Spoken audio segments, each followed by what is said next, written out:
출애굽기 20장 1절에서 17절까지 말씀, 바로 십계명에 대한 말씀입니다. 십계명에 대한 말씀을 중심으로 오늘 은혜 받겠습니다. 십계명 첫 번째 시간입니다. 우리 십계명은 너무나 우리가 잘 알고 있지요. 우리 기독교의 가장 기본되는 계명이 바로 십계명입니다. 이스라엘 백성들이 430년 애굽에 종살이 하다가 그 종살이 하는 나라에서는 하나님이 계명의 말씀을 못 받았지요. 그래서 그 종살이의 고통에서 하나님이 이 이스라엘 백성들을 구원해서 그 약속의 땅, 젖과 꿀이 흐르는 땅으로 인도하기 위해서 이렇게 불러내는데, 그 애굽에 10가지 넘는 재앙을 베풀고 그 바로의 손에서 마침내 열 번째 재앙, 장자가 죽는 재앙, 이 장자가 죽는 재앙이 바로 유월절입니다. 패스오버라 그래서 하나님이 그 피로, 양의 피를 문인방과 자술제에 바르면 그 바른 가정엔 전부 넘어가서 죽음이 면제돼서 구원받는 역사를 이루었던 것이 이 애굽의 마지막 재앙이었던 것입니다. 그래서 이 이스라엘 백성들은 전부 구원받고 모세가 인도함에 따라서 이 가나안 땅으로 나오게 되는 것입니다. 홍해물을 건너 나가는 것은, 홍해는 바로 그 민족적인 세례를 상징한다고 했습니다. 홍해물을 동풍으로 다 물러가게 해서 좌우에 물벽이 생기게 하시고 그 위에 구름이 덮여서 마치 이스라엘 250만 그 민족이 그 홍해 바다 밑으로 뚫고 나오는 세례받는 형상을 나타내는 것이라고 해서 민족적인 세례라 해서 이스라엘 백성들이 구원받은 표로 이 홍해를 건너가게 되는 것입니다.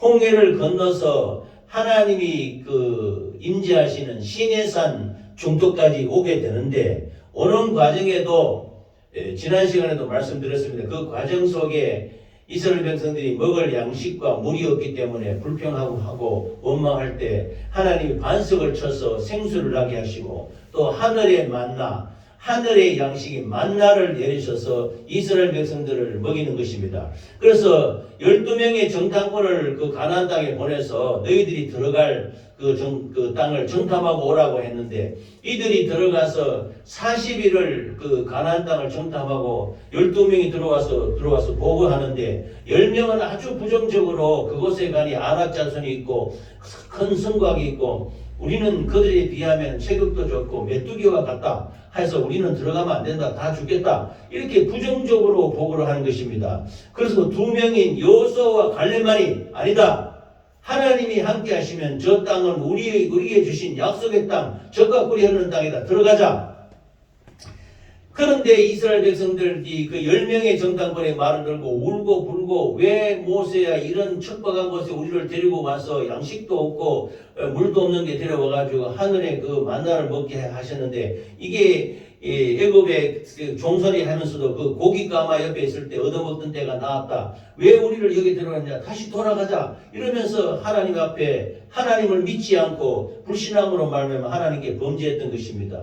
그래서 이스라엘 백성들이 그 범죄함으로 말미암아 하나님이 크게 진노해서 그들을 다 멸하고 모세로 다시 민족으로 세워서 들어가게 하자. 모세가 하나님 앞에 엎드려서 주여 이 백성을 주님의 은혜로 10가지 재앙으로 애굽의 종살에서 건져내는데, 이 광야에서 우리 민족을 다 소멸시키면은 하나님이 힘과 능력이 없어서 그들을 광야에서 다 죽였다고 다른 민족들이 말하지 않겠습니까? 차라리 저를 죽이시고 이 백성을 살려달라고 모세가 간절히 기도하자 하나님이 살려주는 것입니다. 그러면서 그 대신에 40일 정탐에는 하루를 1년으로 계산해서 너희들이 20일이면 들어갈 수 있는 젖과 꿀이 흐르는 땅을 40년 동안 하나님의 말씀을 지키는가 안 지키는가 연단하기 위해서 40년 연단의 시간이 있을 것이다. 그래서 낮에는 구름 기둥으로 밤에는 불 기둥으로 이스라엘 백성들을 보호하면서 그 광야에서 40년 동안 생활하게 되는 것입니다. 그 첫 번째 단계로 하나님이 임재하시는 시내산 앞에 와서 이 모세가 시내산 꼭대기 올라가서 이 하나님의 계명인 이 십계명의 계명을 받게 되는 것입니다. 이 계명을 받을 때 그 산 주위에 이스라엘 백성들이 들어오지 못하게 하라 해서 택한 백성 70명만 그 장로들 이렇게 있어 가까이 하나님 앞에 올라가게 해서 하나님 앞에서 먹고 마셨다 그랬습니다. 이 성경에 보면은 하나님과 같이 먹고 마신 음식을 같이 먹고 마신 사람은 이스라엘 백성 그때 지도자밖에 없는 것입니다. 그처럼 하나님이 그 두려움과 위험으로 시내산에서 이스라엘 백성들이 말함으로 말미암아 백성들이 벌벌벌 떨었던 것입니다. 그 위험과 그 영광이 대단했던 것입니다. 하나님이 그 시내산 꼭대기 임재하실 때 그 우려와 붕괴가 치고 참 그 영광이 어마어마하게 드러났던 것입니다. 그것을 본 이스라엘 백성들이 하나님이 직접 말하지 말고 하나님이 모세를 통해서 이렇게 선지자를 통해서 우리에게 말씀하여 주시옵소서 이렇게 간청하고 했던 것입니다. 그래서 모세가 이 시내산 꼭대기 올라가서 40일 40야 40일 동안 물도 먹지 아니하고 떡도 먹지 아니하고 완전히 기도하는 가운데 마침내 이 십계명의 계명의 말씀을 받게 되는 것입니다. 우리 기독교에서 가장 소중한 세 가지가 있는데 첫 번째가 주기도입니다. 예수님이 우리에게 가르친 주님 가르친 기도가 하늘에 계신 우리 아버지여 있잖아요. 이름이 거룩히 여김을 받으시려면 나라의 마옵시며 뜻이 하늘에서 이룬 것 같이 땅에서도 이루어지이다. 오늘날 우리에게 일용할 양식을 주옵시고 우리가 우리에게 죄 전자를 사해 준 것 같이 우리 죄를 사해 주옵시고 우리를 시험에 들게 하지 마옵시고 다만 악에서 구하옵소서. 나라와 권세와 영광이 아버지께 영원히 있사옵나이다. 이 주기도야말로 우리 믿는 성도들에게 가장 기도가 어떤 것이며 기도를 어떻게 해야 될 것인지를 가르쳐주는 아주 소중한 기독교의 보물인 것입니다. 두 번째가 십계명입니다. 오늘 말씀을 전하는 십계명 이것이 10가지 계명인데 앞에 4가지는 1, 2, 3, 4 4가지 계명은 하나님에 대한 계명이고 뒤에 5계명부터 10계명까지는 사람과의 관계에서 계명인 것입니다. 이 하나님에 대한 계명 또 사람에 대한 계명을 잘 지키라고 하나님이 말씀하고 있는 것입니다. 그저는 세 번째 하나 귀중한 것이 사도신경인데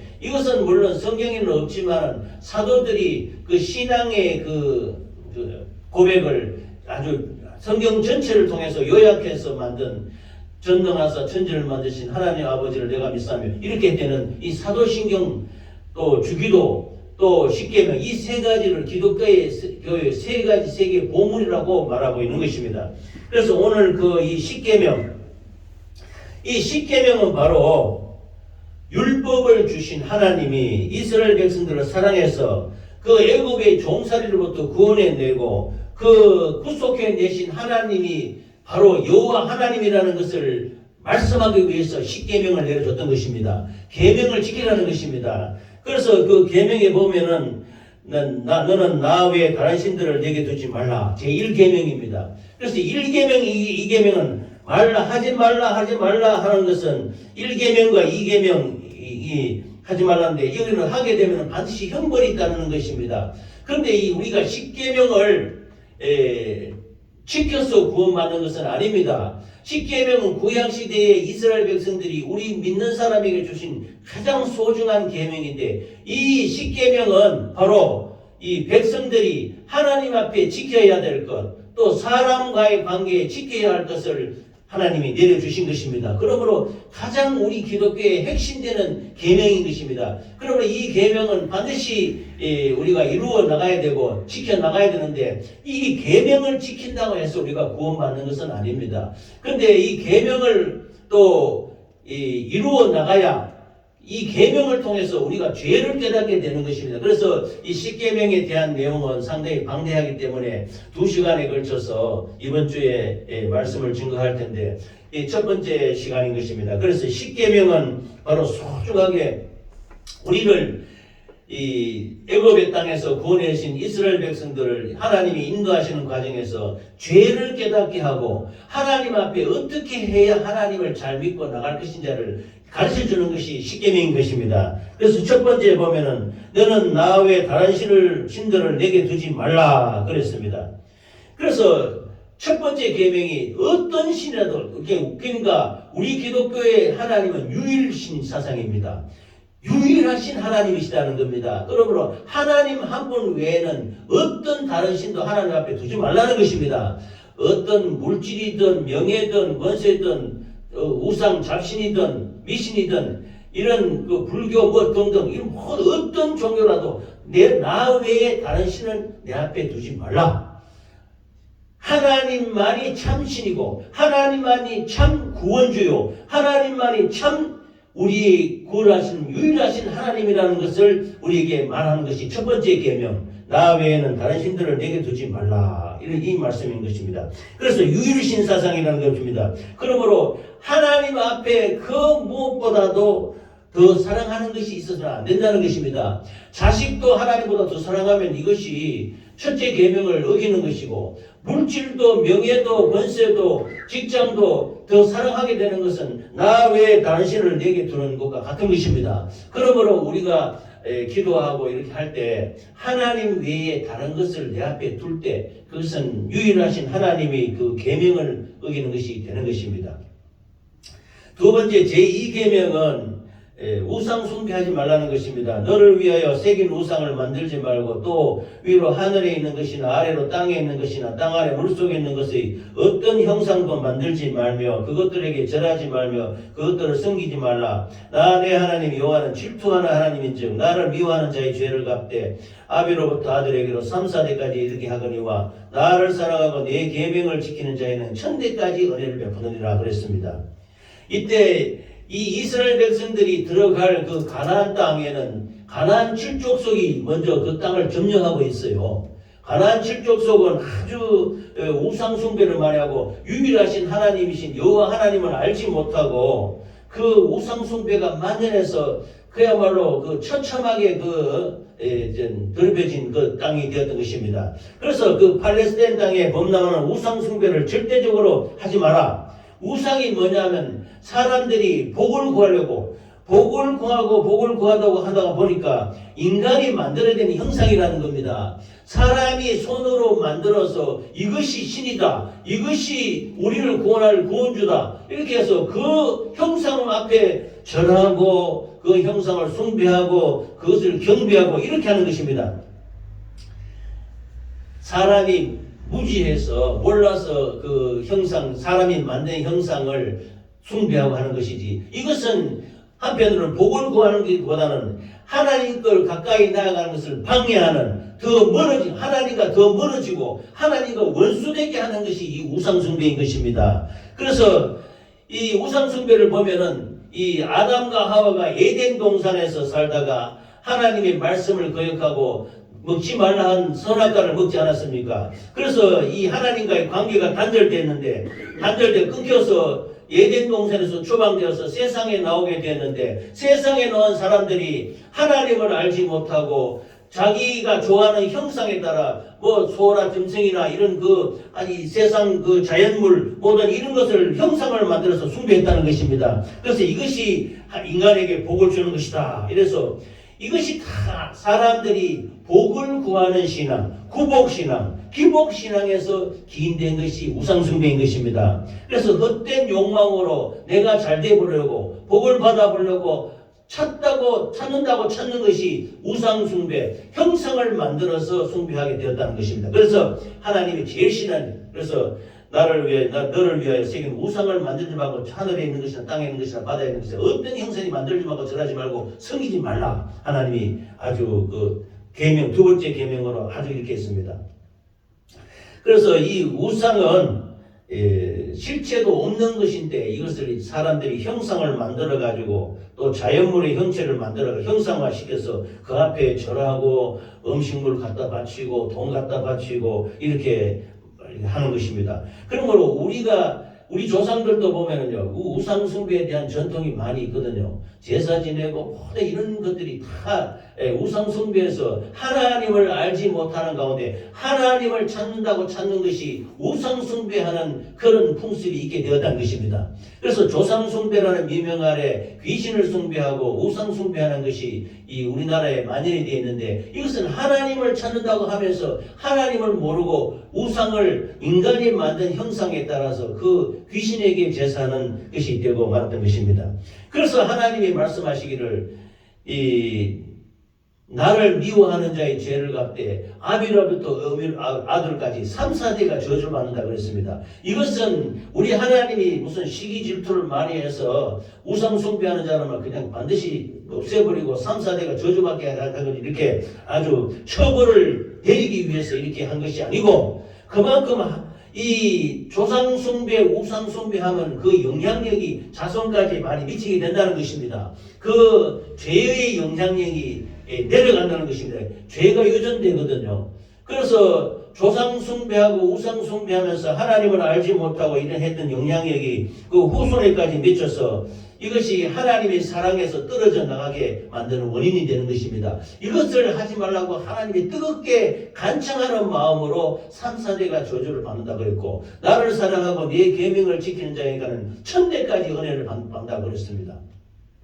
이걸 보면은 우리가 이 세상 살아가는데 여기에 보면은 저희 가정에서도 조상들이 조상 숭배하고 제사 지내고 그렇게 하지 않았습니까? 그런데 이렇게 보면은 우상 숭배 말하는 가정, 이런 가정을 보면은 3, 4대까지 후손들이 다 잘 되지 않는 것을 볼 수가 있는 것입니다. 왜냐하면 하나님을 섬기지 않으니까요. 그러나 하나님을 잘 섬기고 하나님 그렇게 기도하고 하나님께 감사와 영광을 돌리면 그 자자손손이 복을 받고 1000대까지 복을 받는다고 말씀하고 있는 것입니다. 그러므로 1000대까지 은혜를 베푸시는 하나님의 그 사랑과 공의의 그걸 깨달아서 우리는 우상을 숭배하지 말라. 즉 악한 역사에게 속지 말고 어둠의 영에게 속지 말고 진실한 하나님만 믿으라는 말씀인 것입니다. 할렐루야.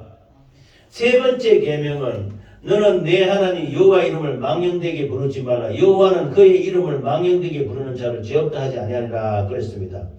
이 이름은 우리가 구약시대의 하나님의 이름은 여호와 혹은 야훼 이렇게 불렀는데, 이것은 하나님이 거룩한 이름이기 때문에 이스라엘 백성들이, 구약시대 백성들은 하나님의 이름인 여호와를 함부로 부르지 못했습니다. 그래서 다른 표현으로 엘로힘 그래서 이렇게 불렀는데, 주여하고 이렇게만 불렀지 하나님의 이름을 못 불렀습니다. 심지어 이 성경을 기록하는 서기관들은 여호와라는 하나님의 이름을 쓸 때는 그 평상시에 보통 쓰는 붓에다가 그 하나님의 이름을 쓰는 붓은 따로 해서 하나님의 이름을 적었던 것입니다. 그만큼 그 하나님의 이름을 공경하고 아주 경외하고 아주 두렵고 떨림으로 그 이름을 사용했던 것입니다. 그런데 이제 신약시대에 와서 우리가 예수 이름을 믿지 않습니까? 우리가 예수 이름으로 구원받고 예수 이름으로 기도하고 예수 이름으로 감사하고 예수 이름으로 우리가 찬양하고 예수 이름으로 예배를 드린단 말입니다. 그런데 이 예수 이름을 함부로 망령되이 부르지 말라는 것입니다.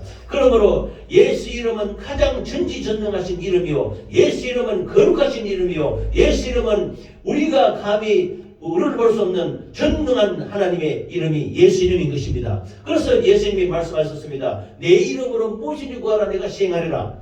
믿는 자에게는 이런 표적이 따르니 내 이름으로 귀신을 쫓아내며 세방하는 말하며 뱀을 집으며 무슨 독을 마실지라도 해를 받지 않으며 병든 자에게 손을 쥐어 나으리라 말씀했습니다. 이 예수 이름을 믿으시기 바랍니다. 이 예수 이름을 우리가 사용할 때 절대로 망령되이 믿음 없이 이렇게 부르지 말고 하나님을 아주 공경하며 경외하는 마음으로 하나님의 이름을 사용하라고 말씀하고 있는 것입니다. 할렐루야.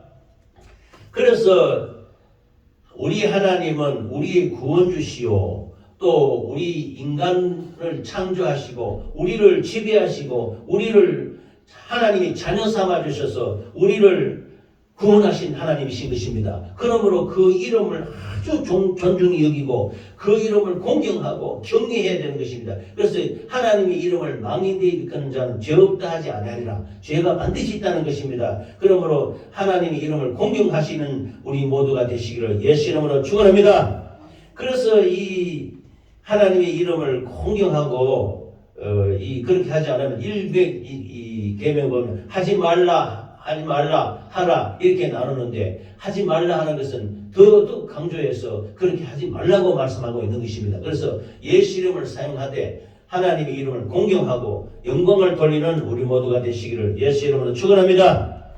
그 다음에 네 번째 계명은 안식일을 기억하여 거룩하게 지키라. 엿새 동안은 힘써 내 모든 일을 행할 것이나 일곱째 날은 내 하나님 여호와의 안식일인즉 너나 내 아들이나 네 딸이나 네 남종이나 네 여종이나 내 가축이나 내 문 안에 머무는 객이라도 아무 일도 하지 말라. 이는 엿새 동안에 나 여호와가 하늘과 땅과 바다와 그 가운데 모든 것을 만들고 일곱째 날에 쉬었습니다. 그러므로 나 여호와가 안식일을 복되게 하여 그날을 거룩하게 하였느니라. 오늘 우리가 예배드리는 이날이 주일입니다. 주일인데 구약시대에는 제7일째를 안식일이라고 했습니다. 이것이 이제 신약시대에 넘어오면서 이 주일이라는 개념으로 바뀌어서 주일은 구약시대의 안식일은 토요일 저녁부터 주일 안식일 저녁까지 이렇게 안식일을 지켰는데 신약시대에 와서는 우리 주 예수님께서 금요일에 저녁에 십자가에 못 박혀 돌아가시고 이 주일 아침에 부활하신 것입니다. 그래서 예수님이 부활하신 날을 공경해서 경배해서 우리가 하나님께 예배드리고 영광을 돌리는 것입니다. 그래서 구약시대의 안식일이 신약시대에는 주일로 바뀌었다고 할 수는 있지만 성경에는 그렇게 나와 있지는 않습니다. 그러나 예수님이 우리를 위해 십자가에 피 흘려 죽으시고 구원하시고 우리를 위해서 부활 4월 20일이 부활절 아닙니까? 부활하신 날을 감사해서 예배드리는 것이 거룩한 주일인 것입니다. 그러므로 이스라엘 백성들이 안식일을 6일 1일부터 6일째까지 하나님의 창조 역사로 말미암아 일을 하시고 제7일째는 지난 시간에도 말씀드렸다시피 하늘의 만나도 제6일째 두 겁으로 내려가지고 주일에는 일하지 말고 아무것도 하지 말고 하나님을 공경하고 영광 돌리는 날 안식하는 날이 되어라 라고 말씀하고 있는 것입니다. 그래서 이스라엘 백성들이 그 안식일을 기억하는 것을 반복적으로 자녀들에게 가르치고 해서 절대로 이것을 어기지 말고 기억하도록 안식일을 주일을 잘 지키도록 이렇게 했던 것입니다. 이스라엘 백성들이 교육 방법에 보면요, 이 하나님의 말씀 이걸 토라라 하는데 이 토라 하나님의 말씀을 이스라엘 백성들을 보면 자녀들에게 이마에 여기 이렇게 말씀을 써붙여서 이렇게 이마에 붙이고 손목에도 붙이고 이렇게 해서 말씀을 잘 암기하도록 합니다. 그래서 이 교육이 얼핏 보면은 그 암기하는 교육 같아서 별 대수롭지 않게 읽을 줄 몰라도 굉장히 소중한 중요한 것입니다. 그러면 어릴 때부터 철저하게 하나님 말씀을 지키도록 훈련받고 교육을 받았던 것입니다. 그래서 안식일을 기억해서 잘 이것을 지켜라, 거룩하게 지키라고 해서 그러므로 오늘날에는 주일 성수라고 합니다. 우리 하나님이 1일부터 6일까지 천지 만물을 창조하시고 제7일째 안식하는 날, 이날 예수님이 부활한 날을 우리는 안식한 주일을 넣어서 성수하면서 거룩하게 지키는 것입니다. 그래서 이 하나님의 창조 역사를 이루게 하시고 두 번째는 예수님이 우리를 위해 십자가에 피 흘려 죽으셔서 구원하시고 부활하신 날, 이날에 하나님이 구원의 사역을 완수하는 것이 거룩한 주일을 지키는 것입니다. 그래서 오늘 이 자리에 나와서 하나님께 영광 돌리며 예배드리며 감사하며 찬양하며 기도하는 것입니다. 할렐루야. 영광 돌리는 우리 주일을 성수하는 우리 모두가 되시기를 예수 이름으로 축원합니다. 그래서 네 번째 계명인 안식일을 기억하여 거룩하게 지켜라. 여기까지가 1, 2, 3, 4계명이 하나님에 대한 계명입니다. 하나님이 인간에게 하나님께 어떻게 하라. 나 외에 다른 신을 잡혀두지 말라. 우상 숭배하지 말라. 주 너희 하나님 이름을 망대에 일컫지 말라. 안식일을 거룩하게 지켜라. 이 네 가지가 아주 하나님께 대한 확실한 계명인 것입니다. 이것을 잘 지켜야 됩니다. 근데 이것을 잘 지킨다고 구원되는 건 아닌데 지킴으로 말미암아 죄에서 벗어나서 악한 영상에 벗어나서 죄를 깨닫고 예수의 피로 구원받는 것입니다. 할렐루야. 그다음에 5계명에서부터 10계명까지는 사람에 대한 계명인데요.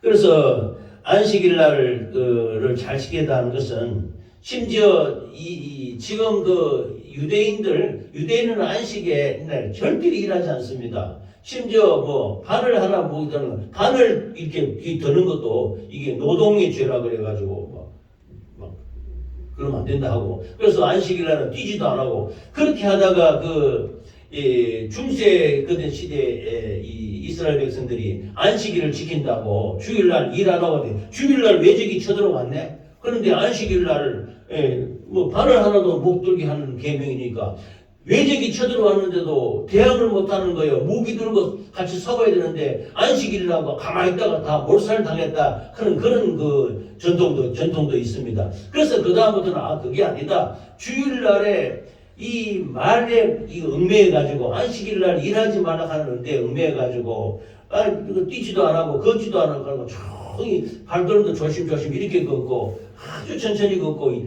땀 흘리면 안 된다 그래가지고 일하는 죄에 걸린다 해가지고 이렇게 그 말귀에 그 계명의 구절에만 얽매여서 잘못 해석하는 경우도 있었던 것입니다. 그런데 나중에는 그걸 그렇게 하면 안 돼. 그래서 몰살당하고 많이 그랬습니다. 그래서 나중에는 안식일에도 이 경비를 쓰고 나라를 지키기 위해서 외적이 쳐들어오면 같이 싸우고 이렇게 했던 것입니다. 그러므로 우리는 안식일을 지키되 거룩한 주일을 하나님께 영광 돌리며 거룩한 주일을 지키는 우리 모두가 되시기를 예수 이름으로 축원합니다. 그래서 이게 주일 성수라는 겁니다. 그래서 제일 소중한 것이 주일 예배입니다. 주일날 하나님이 가장 큰 은혜를 베푸시고 축복하시고 우리를 영육간에 강건하게 하시고 우리 심령에 복을 내려주시는 것입니다. 할렐루야. 그래서 이 주일을 잘 지키는 사람은 천대까지 복을 받게 된다는 것입니다. 다섯 번째부터 계명은 다섯 번째가 이제 사람에 대한 계명으로 내 부모를 공경하라. 1, 2, 4계명은 하지 말라는 것입니다. 그런데 5계명부터는 하라 그런 것입니다. 그런데 내 부모를 공경하라는 것은 부모는 하나님 대신이라고 합니다. 하나님이 물론 사람을 만드셨지만 부모를 통해서 이 자녀가 생육이 되지 않습니까? 그래서 하나님의 생기가 하나님의 생명이 부모로부터 통해서 들어오는 것입니다. 그래서 우리가 하나님을 눈으로 보는 대상이 바로 부모인 것입니다. 부모 공경하는 것이 하나님을 공경하는 것과 같다고 말하고 있는 것입니다. 그래서 부모를 하나님을 경외하다 섬겨야 된다고 말하면서 하나님의 대리자 하나님이 우리가 눈으로 하나님을 보지 못하지만은 그 눈으로 보는 대상이 부모라는 것입니다. 부모를 공경하고 부모를 섬기고 부모에게 우리가 육신의 그 생명을 이어받았기 때문에 부모를 참 공경하고 받으면 이 땅에서 잘되고 장수한다 라고 하나님이 에베소서 6장 2절에 말씀하고 있는 것입니다. 그래서 부모를 공경하고 부모를 잘 섬기고 받들고 하는 것이 그래서 이 기독교가 처음 들어올 때는요 부모도 모르고 조상도 모른다 그래서 조상한테 제사 안 지라고 막 그러니까 그 아닌 것입니다. 우리 기독교만큼 선조를 부모를 잘 섬기는 그 종교가 없는 것입니다. 제5계명에 내 부모를 공경하라. 부모를 잘 공경하면 이 땅에서 잘 되고 장수한다는 것을 분명히 하나님이 말씀하고 있는 것입니다. 부모가 살았을 때 잘 섬기고 대접하고 베풀고 나누고 이렇게 섬겨야 되지. 부모 돌아가시고 난 뒤에 우리 조상 전통 내려오는 것은 그렇지 않습니까? 부모 돌아가고 난 뒤에 곡하고 제사 지내고 하면 그게 섬기는 거잖아요. 살아생전에 부모를 잘 공경하고 섬겨라. 이것이 우리 기독교의 최고의 가치인 것입니다. 그러므로 우리 기독교는 부모를 무시하고 효도를 하지 않고 하는 종교가 아니고 부모를 가장 잘 섬기는 부모에게 효도하는 종교가 우리 기독교인 것입니다. 할렐루야. 그러므로 부모를 공경하고 섬기고 부모를 하나님같이 받드는 우리 모두가 되시기를 예수 이름으로 축원합니다. 그래서 네 땅이 네가 거하는 땅에서 잘되고 장수하며 오래 산다고 생명이 긴다고 말씀하고 있는 것입니다. 제6계명은 살인하지 말랍니다. 살인하지 말라는 건 당연하게 이 살인이 꼭 사람을 지금 험악한 세상에 대해서 죽고 죽이는 것도 많이 있지만은 그러나 여기에 나오는 것은 미워하는 것도 심지어 살인이요 시기 질투 원망하고 그 사람을 판단 비판 정죄하고 이렇게 하는 것도 우리가 이게 살인에 들어가는 것입니다. 그러므로 모든 생명의 근원은 하나님께 있는 것이기 때문에 이 생명을 소중하게 여기고 그 하나님 형상대로 지은 사람을 미워하거나 판단하고 비판하고 정죄해서는 안 되는 것입니다. 그러므로 이것이 살인의 결과를 낳는다 했기 때문에 마음과 생각으로도 미워하는 마음이 있어서는 안 되는 것입니다. 그래서 미워하는 마음 이런 게 있으면은 하나님 앞에 다 맡기고 우리가 하나님을 사랑하던 이웃을 사랑하고 형제를 사랑하고 부모 자식을 사랑하고 이런 공경하는 우리 모두가 되시기 바랍니다. 그래서 살인하지 말라는 것은 하나님을 믿음으로 말미암아 사랑하는 것입니다. 뜨겁게. 그 다음 7계명이 간음하지 말랍니다. 간음하지 말라는 것은 음란하고 부정하고 퇴폐하지 말라는 것으로서 우리가 이 땅의 가운데 하나님이 세워주신 가정에 보면은 일부일처제로 해가지고 가정을 이루고 살아가지고 보이지 않습니까? 이것은 하나의 예표입니다. 예수 그리스도를 이 땅에 보내주신 하나님 아버지께서 우리가 이 교회가 있지 않습니까? 교회. 우리 믿는 무리들을 교회라고 합니다. 믿는 무리들이 신부요. 우리 하나님 예수 그리스도는 신랑입니다. 그래서 우리가 나중에 예수 잘 믿고 천국 가고 들림받을 때 예수님과 연합하는 것이 바로 교회와 그리스도가 연합하는 것이라고 할 수 있습니다. 그러므로 이것도 악한 자에게 속해서 간음한다는 것은 자기 부부 이외에 다른 사람하고 이렇게 간통하는 것 아닙니까? 그러니까 하나님 외에 다른 신을 섬기는 것도 일종의 간음에 들어가는 것입니다. 간통에 들어가는 말입니다. 자기 본 남편과 부인을 놔두고 다른 사람하고 간통한다는 것은 하나님 외에 다른 신을 섬기는 것도 역시 간음에 들어간다라고 말씀하고 있는 것입니다. 그만큼 이것은 정신 바짝 차리고 이 하나님만을 잘 섬기는, 즉 유일한 가정을 잘 이루면서 하나님을 잘 섬기는 우리 모두가 되시기를 예수 이름으로 축원합니다. 8번째 계명이 도둑질하지 말라합니다. 도둑질하지 말라는 것은 훔치지 말라, 숨기지 말고 감축하지 말라, 훔치가지 말라 그러는데 이것은 뭐 꼭 도둑질을 해서 가져간다는 것보다 부당한 방법으로, 좋지 않은 방법으로 사기치고 요즘 세상에 그런 게 많지 있지 않습니까? 그런 것도 다 이 도둑질하는 것에 해당되는 것입니다. 이 권력도 재물도 이 땅에 있는 모든 것도 보면 이 공무원 사회나 이런 데도 보면 부정부패가 있고 많지 않습니까? 이것도 다 한편으로 말하면 제8계명이 도둑질하지 말라에 다 걸리는 것입니다. 그러므로 정직하고 진실하고 성실해야지, 자기가 열심히 일하고 노력해서 자기 재산을 벌려고 해야 되지, 내가 해놓은 것을 다른 사람이 해놓은 것을 사기치고 손해를 보고 이런 것도 다 훔치는 역사에 들어가게 되는 것입니다. 그런 것을 이것을 절대 하지 말라고 말씀하고 있는 것입니다. 하나님이 이스라엘 백성들을 광야에 끌어내서 이렇게 물질을 축복했을 때 외적을 물리쳐가지고 그 외적들이 갖고 있던 재산을 다 이렇게 가져옵니다. 그럼 가져오면 그걸 다 백성들이 나누어 가져갔어요. 그처럼 그것을 많이 훔치고 숨기게 되면 이스라엘 백성들이 그때 구약시대는 적극적으로 벌을 받았기 때문에 아간이라는 사람이 여리고 성이 무너질 때 들어가서 외투하고 옷하고 금붙이 이런 것을 훔쳤어요. 훔쳐가 몰래 감춰놓은 거예요. 그것 때문에 이스라엘 백성들이 수십 명이 죽는 거예요. 이스라엘 백성들이 적군 앞에 대표를 하는데 이처럼 속이고 훔치고 이렇게 하지 말라고 말씀하고 있는 것입니다. 제9계명은 내 이웃에 대하여 거짓 증거하지 말라 그렇습니다. 너희는 너희 아비 마귀에게서 났으니 너희가 거짓말하는도다 그랬습니다. 우리가 어디서 나느냐? 마귀로부터 나면 거짓말하게 된다는 것입니다. 거짓하는 거짓의 아비가 마귀라는 것입니다. 그러므로 이 거짓 증거한다는 것은 위증하고 속이고, 지금 나라가 시끄럽고 막 이렇게 탄핵되고 이런 것도 했는데 이번에 누가 널 거짓말을 했느니 위증을 했느니 이렇게 많이 시끄럽지 않습니까? 이게 사람은 자기가 진실된 것을 말하지 아니하고 위증하고 속이는 것도 하나의 거짓 증거하는 것이 되는 것입니다. 그러므로 우리가 진실하고 정직하고 성실하게 이렇게 거짓말을 하지 말고, 즉 거짓말한다는 것은 나쁘게 행한 것이다, 나쁘게 말한다라고 하는 것입니다. 그러므로 위증하는 것, 속이는 것 이렇게 전부 이것도 거짓에 해당되게 되는 것입니다. 10번째 계명은 내 이웃의 소유를 탐내지 말라. 이건 탐심인데요.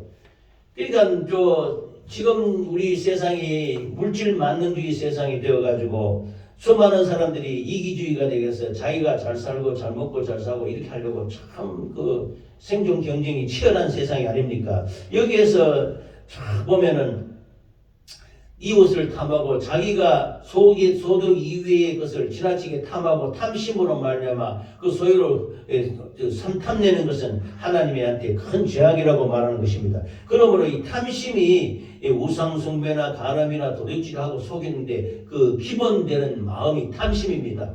욕심 때문에 우상 숭배하고 욕심 때문에 간음을 행하고 욕심 때문에 도둑질하고 욕심 때문에 이렇게 거짓 증거하고 한다는 것입니다. 그래서 그 욕심의 근원이 뭐냐? 마귀라는 것입니다. 마귀가 거짓말하는 영이 되어서 우리에게 탐욕을 불어넣어가지고 우리가 이기적인 생각으로 다른 사람 물건을 탐하고 공직사회에서도 하나님 나라 일을 한다, 또 이 나라 일을 한다 하면서 훔치고 갈취하고 착복하고 이런 역사도 많이 있는 것입니다. 그래서 내 이웃의 소유를 탐내지 말라는 것은 인간의 마음까지 그 탐심, 더 가지려는 마음, 더 소유하려는 마음, 더 내가 취하려는 마음 때문에 이게 탐욕이 되어가지고 이 죄악 속으로 말미암아 이게 범죄를 하게 된다는 것입니다.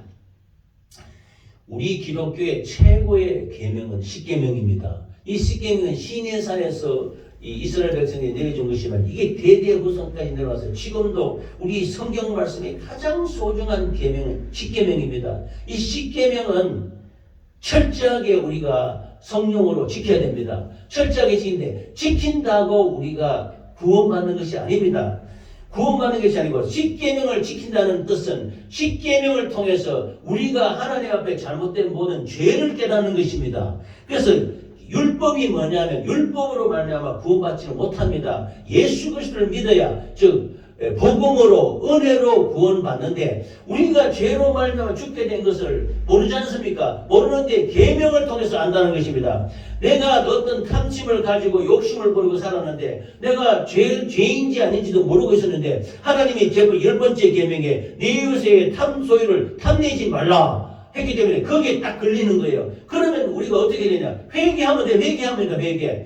우리가 이러한 죄로 말미암아 탐심을 보면서 우리 용서해 주시고, 그래서 계명이 뭐냐면 이 율법 계명은 지키라고 준 것보다는 이 말씀을 통해서 죄를 깨닫고 하나님께로 나아가는 이 회개의 과정에서 죄를 깨닫게 하는 것이 율법인 것입니다. 할렐루야. 그러므로 이 제1에서 4계명은 하나님에 대한 것을 지켜야 되고 5에서 10계명까지는 한 사람과의 관계에서 지켜야 되는 계명을 말씀하고 있는 것입니다. 그래서 우리가 가장 회개하거나 기도할 때 소중한 것은 하나님의 계명을 가슴에 품고 이 계명대로 우리가 다 못했으면 그것을 회개하는 것입니다. 하나님, 내가 오늘 또 이러이러한 말미암아 거짓말한 적도 있고 속인 것도 있고 탐심을 품은 적도 있습니다. 하나님, 예수님의 보혈의 피로 용서해 주시고 긍휼과 자비를 베푸셔서 우리를 불쌍히 베풀어서 구원해 주셔서 이렇게 기도해야 될 줄 믿습니다.